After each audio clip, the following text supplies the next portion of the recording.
Hey YouTube, what's going on? Hey, it is about 7 o'clock. It is Monday night. It's been a tough couple of days. Lydia's mom passed away, and Lydia had to head back to Nicaragua for the funeral. So I'm here with Sam and Roscoe. We're holding down the fort till Lydia gets back. But yeah, it's been a tough couple days. Anyway, I got a question from a friend actually about starting a search. So somebody that's had enough working and really kind of would rather not keep working much longer. And the question was about just how do you get started searching for places? So I thought I'd kind of do a quick video. This won't be any real super in-depth thing. If you have questions, please ask me, put them in the comments down below. Before I forget, please do like and subscribe. It really does help us. Doesn't cost you anything. It only takes a second. So if you could like and subscribe, that'd be very helpful for us if you're getting something out of these videos. I'll tell you kind of the basics of how I started. Now, I have to tell you, it was a passion. I loved researching. I mean, it was part of my business, really. I mean, not really, but kind of. So being in financial services, it was just something that it was very interesting to me about, I always did retirement planning, but it was about 99% of the time, it was about planning for retiring in the US. But there was, there's a lot of people that, the last place I worked and I was doing retirement planning for people, there was 34,000 employees. And I met with a dozen or so every day. And I can tell you, most people don't like their job. Some people tolerate their job, but very few people say, no, I really like my job. So if you're one of those people, you are one of the lucky few. And, I never hated my job. But if I have a choice between doing my job or going and do something that I consider fun and being on my own time schedule, I'd rather do that. But so the question was, well, I don't even know how to get started. I mean, how would I start looking for countries and cities? And so I'll just kind of give you the basics of what I did. So I guess your goal has to be kind of examined also. Like, my goal was, hey, if I want to get out a little bit early, I would naturally be looking for a place where the cost of living was lower than in the US, right? If I wanted a place that was the same cost of living, I might just stay in the US. Or maybe not. It just kind of depends on you. There's this fabulous places if you're looking for the same cost of living. We were looking for something with a lower cost of living. We just thought we could get out a little bit earlier, and we wanted some place where we wanted all of that, financial stress gone. We wanted a place where we could easily live a very nice, comfortable life on much less than the US. Turns out after doing all the research that, most of the places, if you follow along on our videos, most of the places we're going, or all the places we're going, the cost of living is somewhere around 50% to even as low as like 25% of the cost in the US. So really low, but that was our goal. So I guess first thing you should do is just kind of set a goal. Like, is it the same as ours, which was, where can I go where the cost of living is lower? And you can even pick a number. I want it to be 50% the cost of the US, or whatever it is that you're looking for, 75%. There was also three main areas that I was looking at. So we were looking at Latin America. Since Lydia was born in Nicaragua, we had lived in Costa Rica before. We speak the language, we like the culture. So Latin America was definitely on our list. So everywhere from Mexico all the way down to Argentina. Asia and Southeast Asia. Lydia and I have been to Thailand a couple times. Absolutely loved it. Weather was way too hot, so would not do it long term, but fascinating because the culture is so different. So that's another kind of area that a lot of people look. And then there's also Eastern Europe. Now, I've never been to Europe. People always talked about going to London and Paris. I don't know, for whatever reason, I'd never really had that desire. But a lot of Americans looking to retire early, trying to find places where the cost of living is a little lower, do look for Eastern Europe. I just didn't know a lot about it, so that one kind of was on the back burner. And we may investigate that. I'm not sure yet. But so, Latin America was probably the easiest. Now, there are a couple cool weather cities, like there's Dalat, Vietnam. It's a beautiful city that was created by the French. It's up in the mountains. It's got cool weather. You're 3 hours away from a beautiful beach called Nha Trang. There's also Baguio City in the Philippines. It's beautiful. So there are a couple of places in Southeast Asia that we may run over and check out. But for the most part, it's real hot over there, and there's a lot of really hot places in Latin America as well. So you have to kind of go through, Liddy and I, once we, if you take out a map and you kind of circle, maybe you make a list of 20 or 25 different possibilities, circle 20 countries, and then you can start slowly eliminating them depending on what's important to you. So climate and cost of living are a really easy way to start eliminating. You can start checking things off for the most part. Now, if you're looking at Mexico has everything. Now, the cost of living is a little bit higher than some of the places that we're going, but Mexico, you can do cool weather, hot weather, mountains, beach. So Mexico, I would think, would be on everybody's list. There are some safety issues. It really depends on where you are. Mexico as a whole is not an unsafe country. That's just my opinion. If you're up close to the US-Mexican border, that's probably not a good area. And there's some other areas. You can find maps that'll actually show you where the bad things are happening. For the most part, bad things are happening to people in the drug business, not normal everyday people. But there are, just like in the US, there are places that are safe, places that are not so safe. So you do have to do your research there. But like, as you start going down, some of the things that I was, maybe you can make a top 10 list. So you start with and what's most important to you. And that can be, and this is in no particular order, but climate. Like Liddy and I wanted no air conditioning. We want a place where, you can see I've got on the hoodie tonight, nice, comfy. It's going to go down into the 40s here in Shayla tonight. This is what we love. So climate was really important to us. The one thing that we did not want to do was retire and be locked in a condo or a house somewhere in the air conditioning, because we just didn't want to go out. It was just too hot. So climate was very important to us. Things like relative safety. You're not going to find any place that's 100% safe, but there are some places that are considered way safer than others. So relative safety, cost of living. Once you pick out the country, you may start looking at size of the city. Do you like big cities? Are you a big city person? You like to be more rural? You like to be out in the country? Are you looking for $100,000 kind of 100,000 population, or more like a 1 million population? What kind of city are you looking for? So you can kind of start eliminating things like that. Ease of the visa. How hard is it to get a visa? You'll find a lot of information on YouTube about how easy it is to get a visa in different countries. We'll talk about YouTube a little more in just a minute.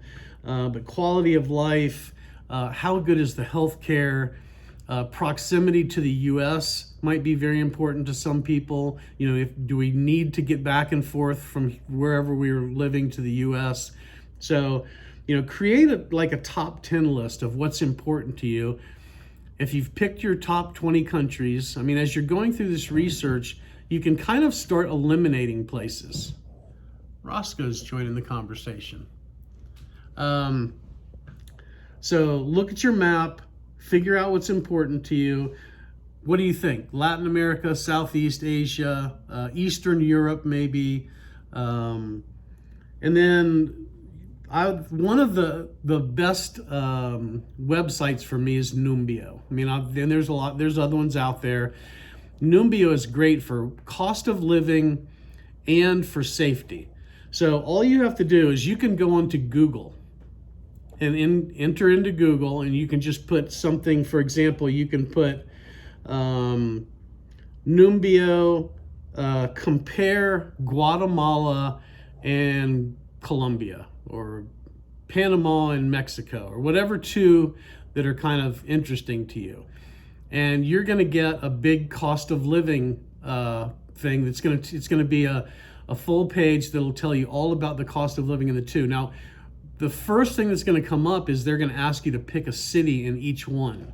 So like if you pick Guatemala and Mexico, well, then next you're going to have to pick, okay, what city in Guatemala and what city in Mexico. So you might put Quetzaltenango in Guatemala, which is here where we are, aka Shela, or you may, and for Mexico, maybe you pick Puebla or Querétaro or San Cristobal de las Casas or Morelia. I mean, there's a lot of great places in Mexico. And it'll break it down for you, and it'll give you a pretty clear picture, and you're going to be surprised, I think, at the cost of living and how it compares country to country and city to city. But you're going to go, wow, that's not what I expected. A lot of times, at least that was how it was for me. You can also do safety on Numbeo. It's the same way. You just go to Google and put in Numbeo compare safety, Guatemala to Peru, or whatever two you want. Again, it's going to flip over and ask you to pick a city in each one. It is going to give you a crime and safety index. And it's also going to give you a long list of, what types of things that you're looking at. Is this petty crime? Is this violent crime? Is it, how do people feel safety-wise about walking during the day, walking at night? It'll give you a lot of information on there. Numbeo also has quality of life numbers for most countries on there. So anyway, if you haven't played around with Numbeo and you're looking at different countries to try to figure out where you'd like to retire, I think Numbeo is an awesome website. I used it over and over. Again, it was a passion of mine. I found it very interesting, the whole planning process of moving to other countries. So next thing, you've picked out your 20 countries, you've gone over your top 10 list of what's important to you, or maybe it's even a top 5 of climate and safety and healthcare and close proximity to the US and whatever it is that's important to you. And I even started making graphs. So I'd have a graph with like all the different cities across the top, and then I'd have almost like an Excel spreadsheet where I'd have all the different things down there, like safety, healthcare, this, that. So you really can sit there and break it down and get a lot of information on one chart. And once you start sitting there looking at that chart, it's like sometimes things kind of become much more clear. Next thing is YouTube, of course, and I've loved for years watching YouTube videos. This is my only advice as far as YouTube, because there are so many great YouTube channels out there that'll help you get information about the country that you're interested in. There's kind of two main types. Now, there's the people that are in one country and they are staying there, and they can give you a lot of information about one country, and maybe they've traveled a lot, maybe they haven't, but they have made the decision to stay in that country. Now, usually you can get a lot of information from those type of YouTube videos and those type of content creators. My only piece of advice is, it was always kind of in the back of my head. It was like, if they've got a reason why they're trying to convince me to go to that country, then it was always like, okay, is there a financial incentive for them? Are they selling real estate? Do they have businesses there? Or do they sell relocation services? They want you to come there so they can show you around and make money. Do they have packages like, some of them will say, you can buy my 30-page, how to move to Mexico packet, and it's only $24.99. Again, you can get a lot of information, probably more information if you really zeroed in on a particular country. I was always in the back of my mind, I was always a little bit concerned of like, is there some kind of financial incentive that they're trying to push me towards this one country? And so I would just say kind of keep that in the back of your head. There are a lot of others where they're actually traveling and they've either gone to a lot of countries or continue to go to a lot of countries. A lot of times they might be selling something too, but they're not trying to steer you towards one country. And, then you have to, in those where they're going to a lot of places or have gone, you also have to think about, how long has it been since they've been there? So if it's, if they've gone to 60 different countries, but the ones that you're interested in, they haven't been there in 3, 4, 5 years, they gave you boots on the ground information, but it may be old information now. So may or may not be as helpful. Also, if you're watching those kind of videos, it's also, if somebody's going to a place for a week or 2 weeks or a month, to me, I always loved traveling, and everywhere I went, I could always like see myself moving there. It was like, man, this place is, if I liked it, it's like, man, this place is great. I could definitely see myself living here. But it's kind of, always in the honeymoon phase. So if it's somebody that kind of bounces from place to place to place, they're only there for a week or 2 or 3 or a month. It's kind of, you're not seeing the daily grind part of like what it's really like to live in some place for a long period of time. And, one of the things that Lydia and I decided was, we have it narrowed down to, a dozen or so cities that we think we might really, really love. And we could add or subtract from that list at any time. But, we wanted to make sure that we were there for long enough where we were out of that honeymoon phase, where it wasn't just, so like now I can tell you, Lydia and I absolutely love Shayla. It has been wonderful. Everything has been better than we expected. And we expected it to be pretty great, but it's been really, really fantastic. We've only been here for, I'm losing track now, 10 days. So we are still kind of in that honeymoon phase. So keep watching. We're going to show you what the daily life is like here in Shayla, Guatemala. And we plan on being here for at least a year. Everywhere that we're going, we plan on being there hopefully at least 6 months. So this is going to be very slow travel. We think that our next stop is going to be in Mexico. After that, we are headed to... Again, I always say I think because plans change, but at least at this point, after Mexico, we plan to start going through South America. So, but will we fly to Colombia and then slowly travel south? Or will we go ahead and make a long flight all the way to Argentina and start coming back up north? Not sure about that yet. But we definitely want to stay long enough so that we're not in that honeymoon phase anymore, for us and for you. So if you're getting information from us, we want you to see what the daily life is like without that honeymoon phase kind of thing.